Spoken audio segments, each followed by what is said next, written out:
So it's been a week now since the new iPad Pros and the iPad Air has come available. And I've had a great week with my new iPad Pro that we have right here.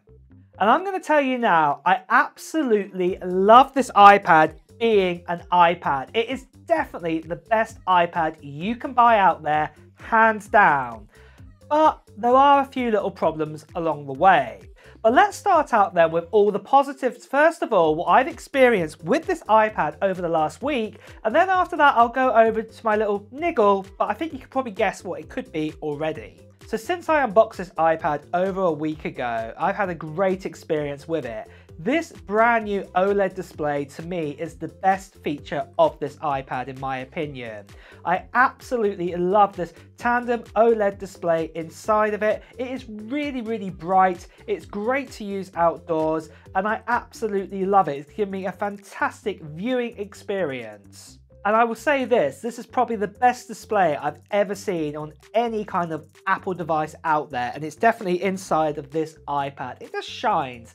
And this is the thing, I'm not shooting this video in HDR, so you can't really see the screen that well, but if you do get a chance to go to an Apple store, go to a store, or even a friend who might have one of these new iPad Pros, you've got to look at it and compare it to your current, say, iPad Pro of the last generation or iPad Air. You will see the difference there. It definitely is a far better screen in this iPad, and the colors and everything just really pop. What I absolutely love about it. One thing that Apple also boasted about this screen was that it's made thinner, and with this, Apple have decided to make the new iPad Pro thinner.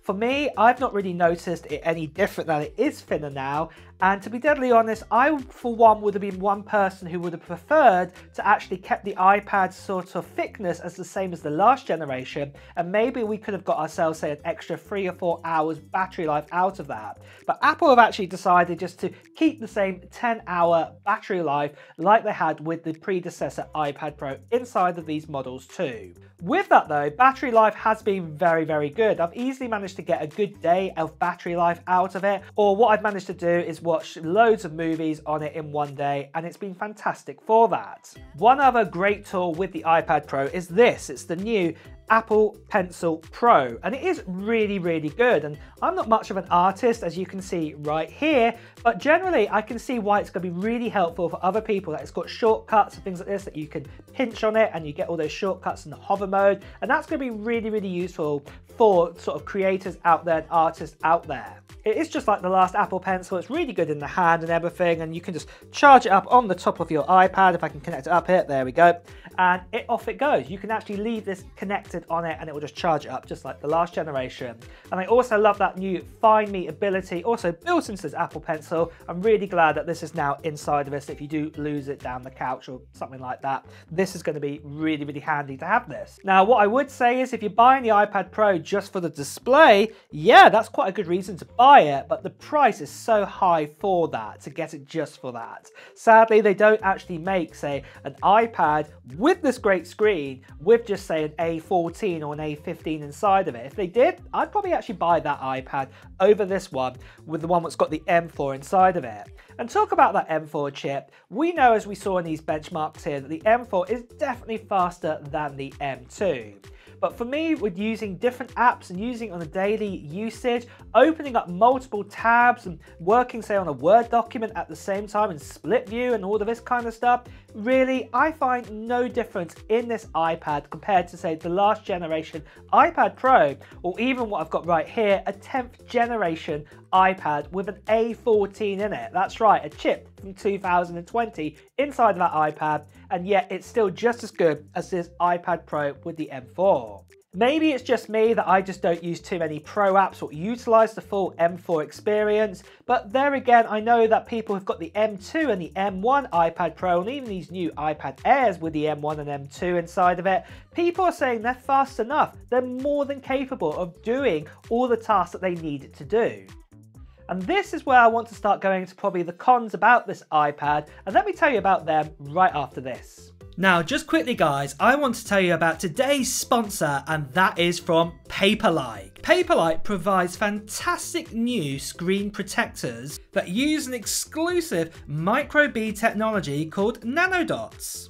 And why this screen protector is so different is because it actually feels like you're drawing on paper actually on your tablet. One of the disadvantages I've always found like using my iPad mini is that when I like to draw with my pencil, that I always find it a little bit too, I don't know, slimy, a bit too slippery to use, whereas with the Paperlike screen protector on top of it, it actually feels like I'm drawing on real paper. And the great thing is you can even get this for the brand new iPad Pros and iPad Airs that have just come out too.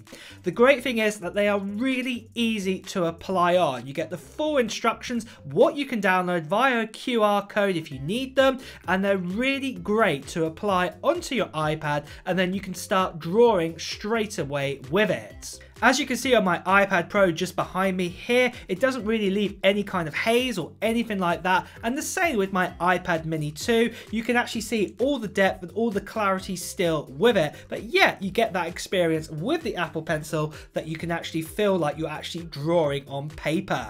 And if you want to check out these brand new Paperlike screen protectors, make sure you find out all the details that are in the description of this video. So like I said guys, this is definitely the best iPad out there, and I absolutely love it for being an iPad. But that is where the problem starts to begin. It is an iPad and it is running iPadOS.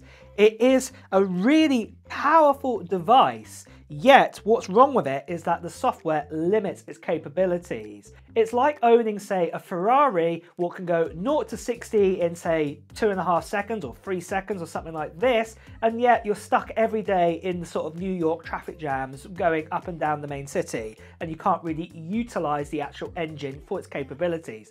This is what like the iPadOS on this iPad Pro is like. I feel that iPadOS is limiting this iPad. And I've even said that what Apple need to create, and we've actually had some leaks and things like this about this, that they're looking to make possibly an iPadOS Pro. So this would be for all the kind of iPads with an M sort of chip inside of it. And if you want to find out more information about that, do check out the video which is just above me right now. But keeping it back to this video here, what I would say though with this iPadOS is that I just feel like I'm not using all the capabilities in this iPad. I feel like I could do so much more with it, but yet iPadOS is holding me back from doing what I want to do with it. I think that the split screen view, for example, what I showed here, it could be designed in a different way. It could work better. I think that we could have windows and things like this on the screen, especially the 13-inch model. We have MacBooks with this 13-inch display, as you can see right here. Like I said earlier in this video, I absolutely love this screen, and you know, I'm not too bothered about the thickness, and I'm not too bothered about the M4 chip inside an iPad. I am bothered about it, say, in a MacBook, because we know that operating system is going to scream out everything we've got out of all the cores inside of it. And the thing to me is, what I really wish is I just hope that maybe Apple do bring out this new type of OS for Pro iPads, and it will be better, and they'll have a sort of a normal iPadOS still available like on this 10th generation iPad, and maybe say all the other iPads that have an A chip inside of them. And what I'd like to see personally is I'd love to see something like this OLED display that we have here inside, say, like the 11th generation iPad. I know it's never going to happen, but if that did happen, I would be buying it and I would be keeping it. Even if it had, say, like an A16 inside of it or something like that, and it only costs, say, about, say, $600 or something, you know, I'm being crazy here, I would go and buy it over this iPad Pro, and I'd keep it and I'd use it and utilize it for being an iPad. I know I'd have those abilities like the split screen that I keep showing here, and I know that I'd be able to do all these different tasks with this iPad if it existed. But the point is, Apple have decided to make it a Pro one like this one here, and I think from my point of view, I don't know if I'm going to keep it or not, because yeah, it's nothing new compared to the last iPads that we had out. And hopefully with iOS 18 and iPadOS 18, we will see some differences there, and maybe this will make me want to think to keep the iPad for longer. But those are my thoughts on this 7-day review of this iPad Pro M4.